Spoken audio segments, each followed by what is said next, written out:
ഇവിടെ 2019 ഞങ്ങളിവിടെ അടുത്ത് തന്നെ റോഡിന് മണ്ണെടുത്തപ്പോൾ ഒരുപാട് കല്ലുകൾ ഉണ്ടായിരുന്നു, വലിയ വലിയ ഉരുളം കല്ലുകൾ ഉണ്ടായിരുന്നു. മാഷ് ഒരു ദിവസം ഇവിടെ വന്നപ്പോൾ ഞാൻ പറഞ്ഞു, ഈ കല്ല് നമുക്ക് എന്തെങ്കിലും തീർക്കാൻ വഴിയുണ്ട്, എവിടെയും കെട്ടി വെച്ചാലേ നമുക്കതിനൊക്കെ എന്തെങ്കിലും രൂപം കൊടുക്കാൻ പറ്റുമെന്ന് വെറുതെ ചോദിച്ചു.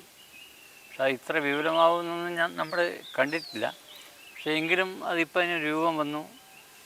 അഗസ്ത്യ ഗുഹ എന്നുള്ള ഒരു ശില്പക്കൂട്ടത്തിൽ വന്നു. ഇതൊക്കെ കല്ലാണ്, ഇതിനകത്ത് കാണുന്നതൊക്കെ കല്ലാണ്. പക്ഷെ ബാക്കി അത് ഗ്യാപ്പ് വരാതിരിക്കാൻ വേണ്ടി സിമെൻറ്റ് പൂശിയെന്ന് മാത്രമേ ഉള്ളൂ. അപ്പോൾ അങ്ങനെയാണ് ഇത് തുടക്കം വരുന്നത്. പിന്നീട് നമ്മുടെ കൊറോണ വന്നു. പിന്നെ കുറേ പണി പിന്നെ അങ്ങനെ അവിടെ പെൻഡിങ്ങിലായി. അപ്പോൾ പെൻഡിങ്ങിൽ ആയപ്പോൾ മാഷ് തിരക്കിലായി, എല്ലാം കൂടെ വീണ്ടും നീണ്ടുപോയി. കാരണം അങ്ങനെ വർഷങ്ങളായിട്ടുള്ളൊരു എന്താ പറയുക, ഒരു മാഷ് ഭാഗമായിട്ടാണ് ഈ കാര്യങ്ങൾ നടന്നത്. അപ്പോൾ നമ്മൾ ഉദ്ദേശിച്ചതിനേക്കാൾ എത്രയോ അതിന് പിന്നെ മാറ്റങ്ങൾ വന്നു. അപ്പോൾ കുറേയും കൂടെ അത് ജനങ്ങൾ കണ്ട് ആസ്വദിക്കത്തക്ക രീതിയിലേക്ക് മനോഹരമായിട്ടിപ്പോൾ അത് ഇവിടെ എത്തിയിരിക്കുകയാണ്. ഇതിൻ്റെ ഉദ്ഘാടനമാണ് ഇപ്പോൾ അടുത്ത് നടക്കാൻ പോകുന്നത്. മട്ടന്നൂർ പത്മശ്രീ മട്ടന്നൂർ ശങ്കരൻകുട്ടി മാതാവാണ് ഇതിൻ്റെ ഉദ്ഘാടനം ചെയ്യാമെന്ന് പറഞ്ഞത്. ഇപ്പോൾ ഇത് ഇത്രയും വലിയൊരു സംഭവമാകുന്നൊന്നും അങ്ങനെ വിചാരിച്ചില്ല. ഇപ്പോൾ ഇത് എല്ലാവർക്കും ഭയങ്കര ഒരു കാണാനും ആസ്വദിക്കാനൊക്കെ നല്ലൊരു സംഭവമായിട്ട് തന്നെയുണ്ട്. വളരെയധികം സന്തോഷം നിറഞ്ഞൊരു മുഹൂർത്തത്തിലാണ് ഇപ്പോൾ ഉള്ളത്. അഗസ്ത്യ ഗുഹ എന്ന ഈ ശില്പം കേശവതീരത്തിൻ്റെ തിരുമുറ്റത്ത് പൂർത്തീകരിച്ചിരിക്കുകയാണ്. അപ്പോൾ അതിൻ്റെ ഒരു സന്തോഷം, ഈ ശില്പം പൂർണ്ണതയിലെത്തുമ്പോൾ അതിൻ്റെ ശില്പിയോടൊപ്പം തന്നെ ഞങ്ങളെല്ലാവരും ആ ഒരു സന്തോഷത്തിലാണിപ്പോൾ. ഇതിൻ്റെ തുടക്കം മുതൽ ഈ ആദ്യത്തെ കല്ല് ഈ ശില്പത്തിൽ വെക്കുന്നത് മുതൽ ഇതിനോടൊപ്പം ചേരുവാനും ഇത് കാണുവാനുമുള്ളൊരു ഭാഗ്യം എനിക്കുണ്ടായിരുന്നു. അത് ഘട്ടം ഘട്ടമായിട്ടാണ് ഇത് പൂർത്തീകരിച്ചിട്ടുള്ളത്.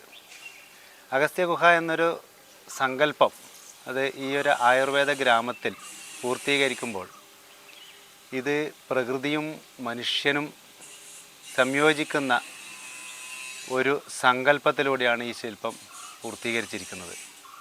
പ്രകൃതിയുടെ 5 അടിസ്ഥാന തത്വങ്ങളാണ് പഞ്ചമഹാഭൂതങ്ങൾ: പൃഥ്വി, ജലം, ആകാശം, അഗ്നി, വായു എന്നിങ്ങനെയുള്ള ഈ പഞ്ചമഹാഭൂതങ്ങൾ പ്രകൃതിയിൽ എന്ന പോലെ തന്നെ മനുഷ്യ ശരീരത്തിലും ഇതിൻ്റെ ഒരു പരിച്ഛേദം ആയുർവേദത്തിലൂടെ നമുക്ക് മനസ്സിലാക്കുവാൻ സാധിക്കും. അപ്പോൾ ആ പ്രകൃതിയും മനുഷ്യനും തമ്മിലുള്ള ആ ബന്ധം തന്നെയാണ് ശില്പരൂപേണ ഇവിടെയും ആലേഖനം ചെയ്യപ്പെട്ടിട്ടുള്ളത്.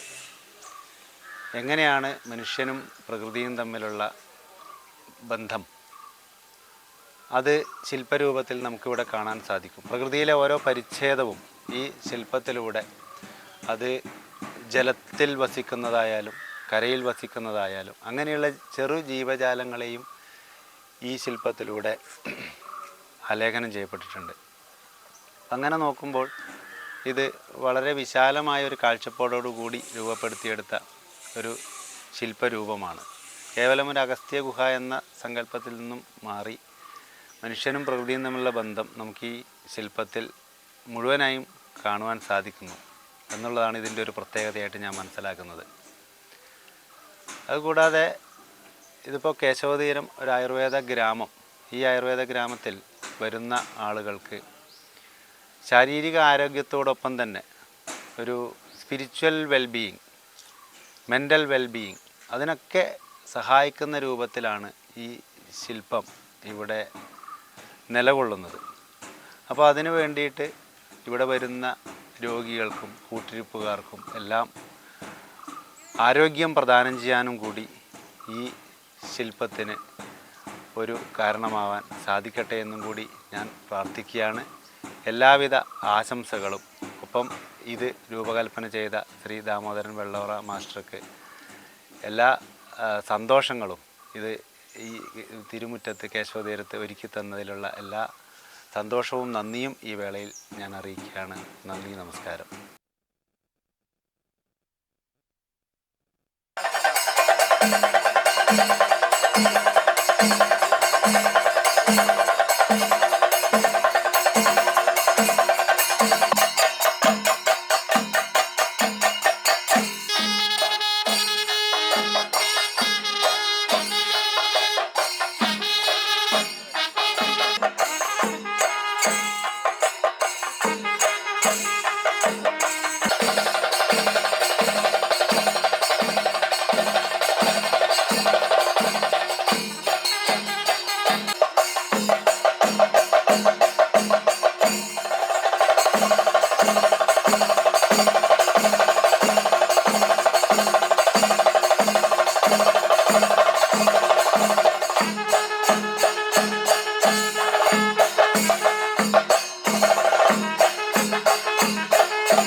ശില്പിരത്ന പുരസ്കാരം ഈ മഹനീയമായ സായന്തനത്തിൽ കേശവതീരം എന്ന സാന്ത്വന തീരത്ത് വെച്ച് ഇവിടെ സമർപ്പിക്കപ്പെടുകയാണ്.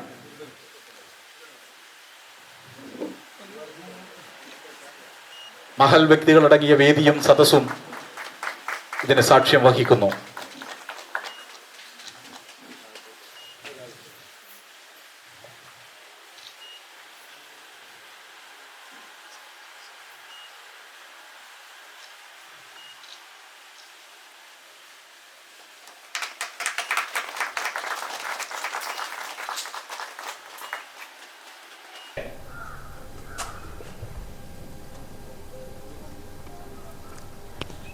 ഏവർക്കും നന്ദി, നമസ്കാരം.